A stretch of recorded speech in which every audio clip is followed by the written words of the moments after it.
कि सदन में कि लोग जाकर के और कहीं झाड़ी झंकाड़ में बम गिरा कर आ गए। सिंहदेव जी ने क्या कहकर इस्तीफा दे दिया था। मैं बार बार मुख्यमंत्री जी को कहता हूं कि गरीबों के आवास के लिए राज्यांश दे दिया जाए, परंतु वो नहीं देते। और उस समय हम लोगों ने आंकड़े स्पष्ट किए थे, 18 लाख ऐसे लोग हैं जिनके आवास लटके हुए हैं। कहीं भी एक बार में 6 लाख लोगों के लिए पैसा नहीं गया है।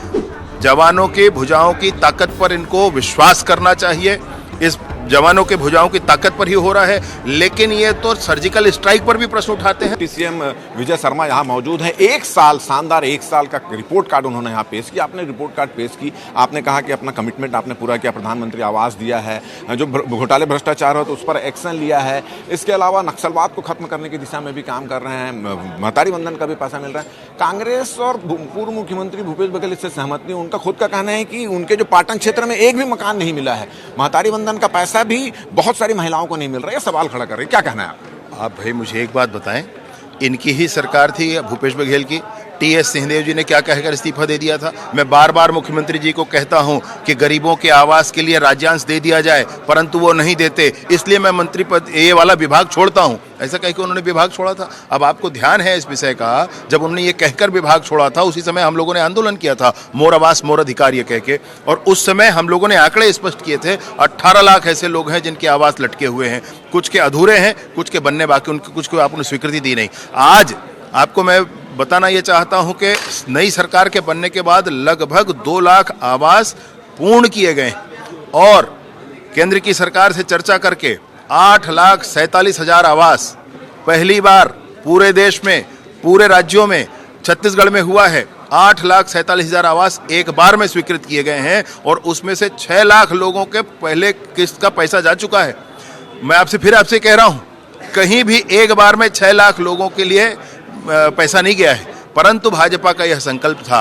आपको ध्यान है पिछली बार जब आंदोलन हुआ था तो रिंग रोड में ऐसे हितग्राहियों के चरण पखारे गए थे और उनसे कहा गया था कि अगर भाजपा की सरकार आएगी तो फिर से इसी ताकत से हम काम करेंगे और आपको आवास दिलाएंगे। आप 18 लाख जो आवास है वो 18 का पूरा मिलेगा। आप लोग नक्सलवाद खत्म करने की बात कर रहे हैं, आप लोगों का प्रयास भी दिख रहा है, मगर भूपेश बघेल जी का कहना है कि इसके लिए रास्ता हमने बनाया। हमारे समय से नक्सलवाद खत्म हो रहा था, कम हो रही थी घटनाएं, पूरे देश में नक्सलवाद सिमट रहा है, मगर आप लोग केवल वाहवाही लूटने की कोशिश कर रहे हैं। इस तरह का उनका कहना है, क्या कहना है? विगत 5 सालों में 219 नक्सली मारे गए थे और एक साल में 220 मारे गए।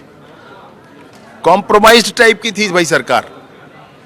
हाँ, मुझे कहते हैं कि मुख्यमंत्री गृह मंत्री को ऐसा नहीं बोलना चाहिए। मैं उनसे पूछता हूं कि आपको ऐसा नहीं बोलना चाहिए। कम से कम नक्सलिज्म जैसे विषय पर तो राजनीति नहीं ही करनी चाहिए। उस पर भी अगर कर रहे हैं तो उनको समझना पड़ेगा, जवानों की भुजाओं की ताकत पर इनको विश्वास करना चाहिए। इस जवानों के भुजाओं की ताकत पर ही हो रहा है, लेकिन ये तो सर्जिकल स्ट्राइक पर भी प्रश्न उठाते हैं ना, ये तो एयर स्ट्राइक पर भी प्रश्न उठाते हैं। राहुल गांधी कहते हैं कि सदन में कि लोग जाकर के और कहीं झाड़ी झंकाड़ में बम गिरा कर आ गए। जब वहां पे इमरान खान ने कहा इस विषय को लेकर के कि भाई इतनी भयानक त्रासदी उस समय हुई थी जब हमारे ऊपर एयर स्ट्राइक हुआ था, तब जाकर समझ में आई बात। नक्सली अपनी उपस्थिति तो दर्ज लगातार कर रहे हैं, छुटपुट घटनाएं हो रही है। क्या 2026 तक ये संभव हो पाएगा जो आप लोग कर रहे हैं? माननीय अमित शाह जी का संकल्प बड़ा है। नॉर्थ ईस्ट जैसी इंसर्जेंसी समाप्त हुई है जिसमें अनेक देश के लोग मिलकर के उस इंसर्जेंसी को पालते थे। झारखंड में खत्म हुआ है। जम्मू कश्मीर जैसे स्थान पर 370 खत्म होने के बाद कहीं कोई खून की नदियां, क्या कोई नदी वदी कुछ नहीं बही। तो उनका संकल्प बड़ा है। मेरे को लगता है कि बिल्कुल ये होगा ही होगा। आने वाले नियत समय में पूर्ण नियंत्रण की स्थिति होगी। चलिए, ये थे विजय शर्मा जी जो डिप्टी सीएम भी है, और उनका कहना है कि नक्सल जैसे गंभीर मुद्दे पर कांग्रेस को और पूर्व मुख्यमंत्री भूपेश बघेल को किसी प्रकार की कोई राजनीति नहीं करनी चाहिए। और उनका कहना है कि अमित शाह का संकल्प है कि 2026 तक नक्सलवाद खत्म होगा तो खत्म होगा, और शायद सरकार इसकी दिशा में लगातार आगे बढ़ रही है। कैमरामैन धर्म के साथ राजेश मिश्रा, IBC 24 रायपुर। हमारा ये वीडियो, हमारी ये बातचीत अगर आपको अच्छी लगी तो ज़्यादा से ज़्यादा इसको शेयर करें, सब्सक्राइब करें, अपने सुझाव को देना ना भूलें, और मुझे और मेरे कैमरामैन धर्म को दे इजाज़त। नमस्कार।